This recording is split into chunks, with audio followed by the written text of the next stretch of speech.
shit. I looked at her, I said no. I said, good night.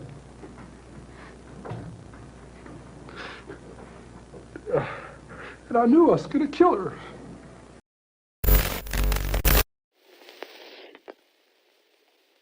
Kemper was arraigned this afternoon on charges of killing 6 young women, his mother, and a friend of hers over a period of time from May 7, 1972 to the 21st of this month.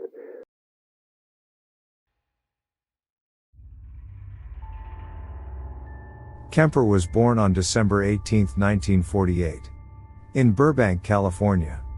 His parents were Edmund Jr. and Clarnell Kemper. He also had one older and one younger sister and was very close to his father.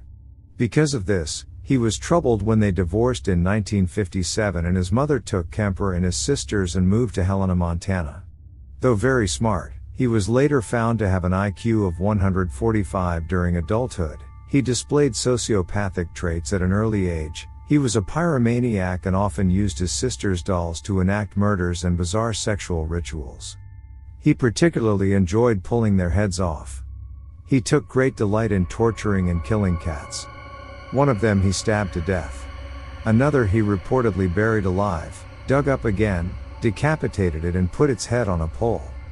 He fantasized about being executed by electric chair and would often enact it as a game with his sisters. His emotionally abusive mother would often lock him in the basement because she was afraid that he would rape the youngest. At the age of 13, he ran away and made it all the way to his father in California, only to discover that he had remarried and made his stepson the object of his affection. Kemper, heartbroken, was sent back to his mother. At the age of 14, Kemper was sent to live with his paternal grandparents, Edmund Sr. and Maud Kemper, at their ranch in North Fork, California. Even though he already was an imposing 6 foot 4 inches, 1,93 meters, tall, he was easily bullied by classmates. He also didn't get along with his grandmother.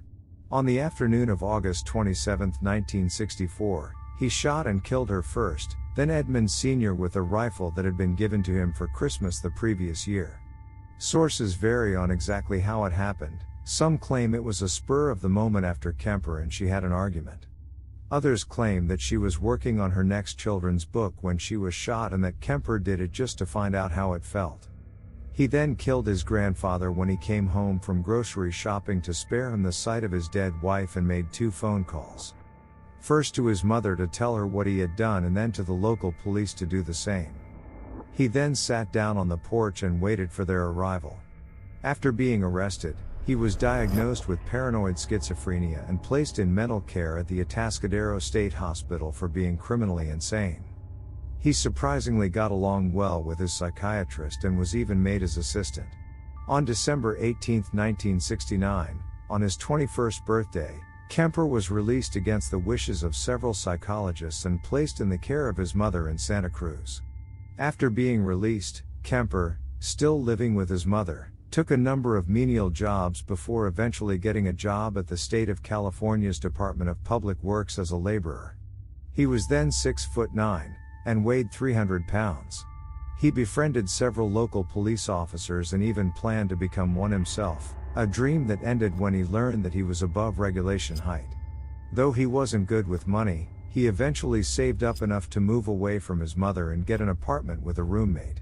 After getting a $15,000 settlement through a motorbike accident, he bought a yellow Ford Galaxy and began cruising the Pacific Coast area in search of female hitchhikers, all the while gathering kill supplies such as a knife, plastic bags and handcuffs.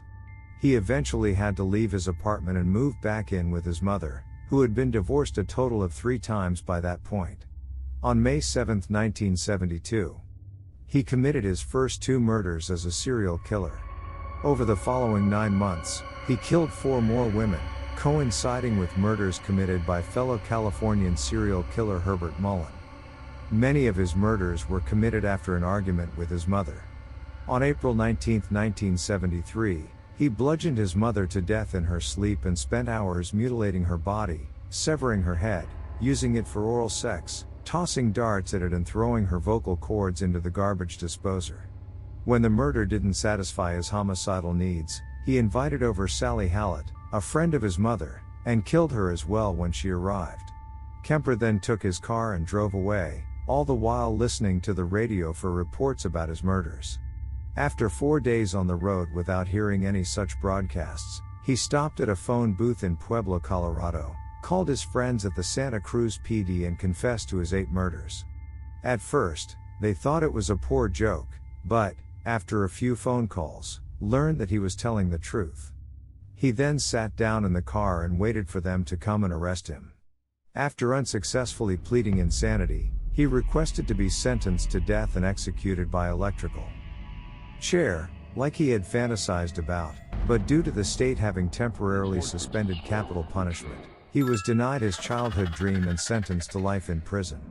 While in prison, he was one of the first 36 convicted killers to be interviewed by the then recently founded Behavioral Science Unit. He was interviewed 3 times by Robert Ressler. During the 3rd time, the guards didn't respond when he called for them and he found himself locked in the small room alone with Kemper, who started making death threats and taunting him. When the guard finally came, he claimed to have been kidding. John Douglas, who also interviewed him, later admitted to liking Kemper, who was friendly, open, and sensitive when they spoke. Kemper is still now serving his sentence at the California Medical Facility in Vacaville. If I killed them, they couldn't reject me as a man. It was more or less making a doll out of a human being. And carrying out my fantasies with a doll, a living human doll? Kemper said. Kemper targeted women, most of whom were co-eds aged in their teens to mid-20s, most of whom attended the same college his mother worked at.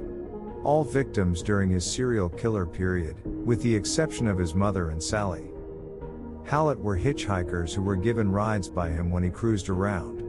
After taking them somewhere secluded, chatting them up on the way, he would kill them in various ways, including shooting, stabbing, and strangling, and then take their remains to his room, where he would perform bizarre experiments on, eviscerate, and engage in sexual activities with their bodies.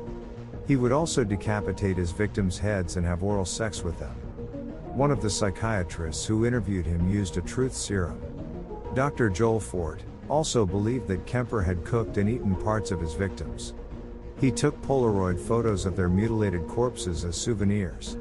After he was done with the bodies, he would dispose of them, often by throwing them into a ravine. The heads of some victims were buried in his mother's garden, with Kemper claiming he placed them there because his mother always wanted people to look up to her.